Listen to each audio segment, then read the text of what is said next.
बेटों को क्यों नहीं समझाता कि जैसे तुम इंसान हो वैसे ही लड़कियां भी इंसान होती हैं। जहानाबाद की एक छोटी सी बेटी नीट जैसे बड़े एग्जाम की तैयारी के लिए सपने लेकर पटना आई थी, लेकिन कुछ ही वक्त के बाद उसकी मौत की खबर सामने आती है। मीडिया रिपोर्ट के मुताबिक ये सिर्फ एक हमला नहीं था, बल्कि एक गैंग असॉल्ट का मामला बताया जा रहा है। उसके शरीर पर चोटों के निशान थे, जो ये बताते हैं कि जो भी हुआ वो सिर्फ एक कहानी नहीं थी। लेकिन शुरुआत में पुलिस का कहना है कि ये सुसाइड है। लड़की ने स्लीपिंग पिल्स ली थी, फिर बयान बदल दिया गया और कहा गया असॉल्ट कंफर्म नहीं किया जा सकता। और यहीं से एक और जख्म की शुरुआत होती है, क्योंकि जब भी ऐसा कुछ होता है तो सबसे पहले सवाल लड़कियों से पूछा जाता है। लोग कहते हैं लड़की ने छोटे कपड़े पहने होंगे या फिर रात को बाहर घूम रही होगी। मैं पूछना चाहती हूँ उन बच्चियों की क्या गलती थी जो सिर्फ 1 या 2 महीने की थी और जिनके साथ रेप हुआ। उन बूढ़ी औरतों की क्या गलती थी जो मंदिर में पूजा करने गई थी और उनके साथ जुल्म हुआ। उस 9 साल की बच्ची की क्या गलती थी जो खुद ही बच्ची थी लेकिन प्रेग्नेंट हो गई और जिसके साथ उसके खुद के भाई ने ये सब किया।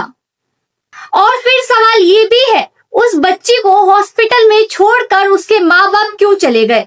शर्म किसकी थी, बच्ची की या फिर सिस्टम की?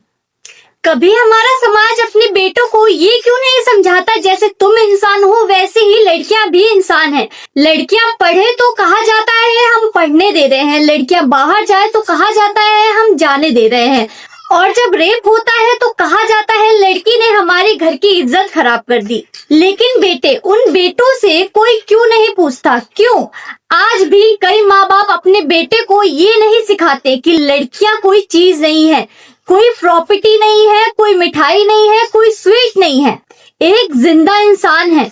जब बेटे रात को बाहर जाते हैं कोई ये क्यों नहीं कहता कि बेटा किसी की घर की इज्जत खराब मत करना?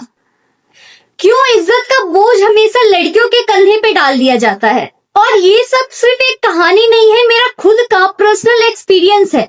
कॉलेज जाते वक्त ऑटो से मेट्रो, मेट्रो से कॉलेज तक, बूढ़ा हो या जवान, कई मर्द लड़कियों को अपनी प्रॉपर्टी समझने लगते हैं। मेट्रो में जहां जगह मिला वहीं चिपकना शुरू हो जाता है। ऑटो में लड़की बैठी हो तो बाइक हो या कार, एक्सीडेंट का डर नहीं होता, बस मौका ना छूट जाए ये सोचा जाता है कि एक्सीडेंट हो जाए लेकिन लड़की को तारने का मौका ना छूटे। और फिर भी गलती लड़कियों की होती है। आज भी कहा जाता है अगर कोई तुम्हें घूर रहा है तो तुम हट जाओ, और अगर बार बार हो तो कहते हैं बाहर जाना छोड़ दो। पर सवाल ये है, लड़कों को कोई क्यों नहीं रोकता, उनसे कोई सवाल क्यों नहीं पूछा जाता? सच ये है, इंडिया में शायद ही कोई ऐसी लड़की होगी, चाहे वो बूढ़ी हो, चाहे वो बच्ची हो या फिर वो जवान हो, जिन्होंने ये सब फेस ना किया हो। और जब ऐसे मामले सामने आते हैं तो एक्शन बाद में होता है, पहले SIT बाद में बनती है, लेकिन डर तुरंत फैल जाता है। सोचिए उन माँ बाप का जो अपनी बेटियों को घर से दूर पढ़ने के लिए भेजना चाहते हैं। पुलिस और प्रशासन का धीमा रिस्पॉन्स उनका डर और बढ़ा देता है। इसका नतीजा और कम लड़कियां सपने देख पाती हैं। हमें सिर्फ बात की जांच नहीं चाहिए, हमें तुरंत और कठोर एक्शन चाहिए। 18 साल से कम लड़कियों के हॉस्टल पूरी तरह चेक होने चाहिए। हॉस्टल ओनर का प्रॉपर KYC हो, क्लियर रूल्स हो कि कौन हॉस्टल चला सकता है और कौन नहीं। ये सिर्फ कानून का नहीं, ये जिम्मेदारी का सवाल है। मैं प्रशासन और सरकार से अपील करती हूँ कि इस मामले में सख्त से सख्त एक्शन लिया जाए, क्योंकि न्याय सिर्फ जरूरी नहीं है, ये सिस्टम की जिम्मेदारी है। आपकी इस वीडियो पे क्या राय है हमें कमेंट में देना ना भूलें।